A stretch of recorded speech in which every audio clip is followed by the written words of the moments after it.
Hello everyone, and welcome to my General Hospital News YouTube channel. I hope everyone is having a wonderful day. Before we begin, please hit the subscribers button and give this video a thumbs up. While at the airport with Chase, Brooklyn is homing her Italian. In a hurry, Chase goes through his suitcase, but he doesn't see his passport. When he eventually locates it, his bag also contains a package and a note. Chase notices that it's from Gregory. Gregory expresses his gratitude in the card for being a part of their wedding and life together, and says that this present is just a little way of saying thanks. Gregory writes that when Chase opens it, it's a compass that will help them find their way back if they get lost. The writing reads, "With love, Dad." Before school, Violet is dancing at Finn's with her bouquet. Finn said they should move quickly on it. Violet requests to take her bouquet to school, but he replies no, because it could get ruined. Violet asks him to keep it safe and says to leave it here. The camera swings to a bottle of liquor on the shelf that was a present from Gloria and Carmine as they head out. When Finn gets home, he tells his father that he has Beatles. Gregory stays silent. When Finn enters to see how he's doing, he stops at the door and gives him another call. Saying he's going in, he knocks on the door. When he walks in, his father is still. He approaches his bed and puts his hand on his shoulder. He starts to cry as he checks for a pulse. He gives him a forehead kiss and declares his love for him. He weeps, laying his head on his chest. As his father died away while he was sleeping, Finn leaves the room and screams for help to arrive. Then he turns to see the bottle that Gloria and Carmine have. Moving over, he opens it and pours himself a drink. He lifts the glass, looks at it, takes a shot. Finn tells an officer what transpired.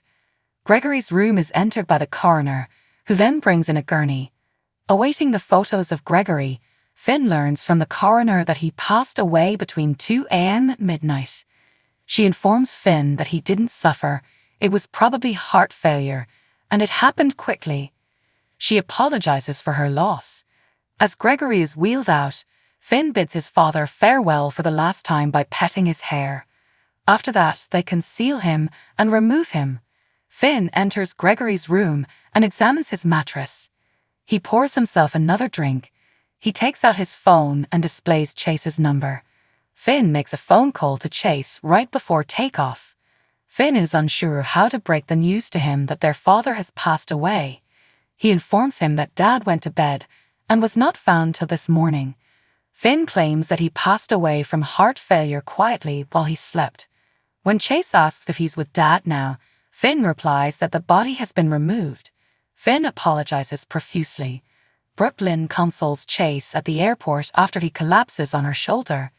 He discovers his father's cane at Finn's and recalls their most recent altercation. Violet gets home from school at that exact moment. Christina claims that she didn't get any sleep at all in Blaze's room at the Metro Court because her head wouldn't shut off.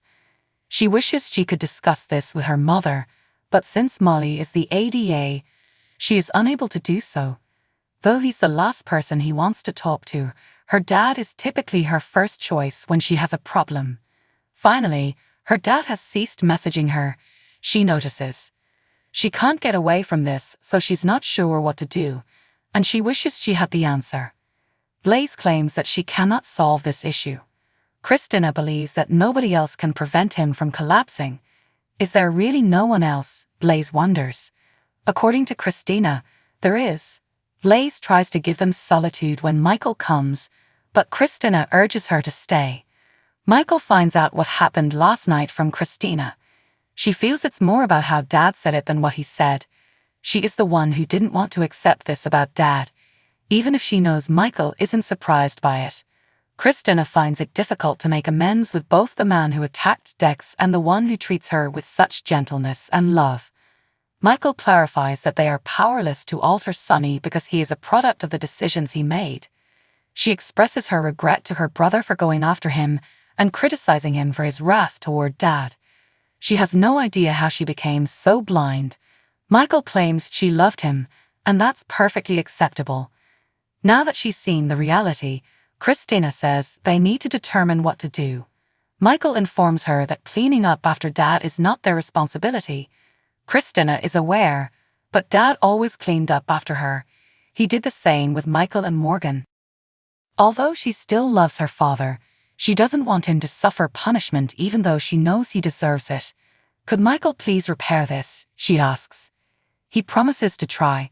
He walks off, telling Blaze to look after her. Christina has a steaming shower.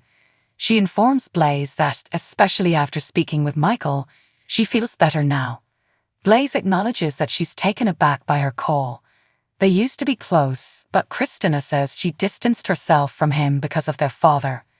Both he and Blaze are fortunate to have her. I wouldn't blame Blaze if this is too much on top of everything else she has going on. She wondering how Blaze is handling this. Joss tells Dex in the park that he's fortunate not to have lost an eye. Joss gets them coffee in the wake of their evening. She already spent the entire night sitting with him in the emergency room, opened Bobby's to make him pancakes, and is currently getting coffee, so he thinks she doesn't need to stay. After everything he's been through, Joss believes he deserves spoiling. This could become a habit for him if she stays. At that moment, Michael calls Dex to let him know he's in Rice Park. When Michael gets there, he tells Christina that what she saw has crushed her. Joss is really upset with her since they had been arguing about Sonny. Her eyes are open, so Michael says that's finished. Why did Michael need to see him? Dex wonders. Michael questions whether he will file a charge. Sonny gets to Sam and Dante's house. Dante is still dressed for bed. He informs his dad that Sam and the children have left, adding that he is exhausted from the after-party and numerous shots. When Dante sees his father's fists covered in blood, he questions the person he was striking. Dex, according to Sonny. Sonny claims Dex is still in training, while Dante asserts that he is a police officer. Dante believes Anna won't interpret it that way.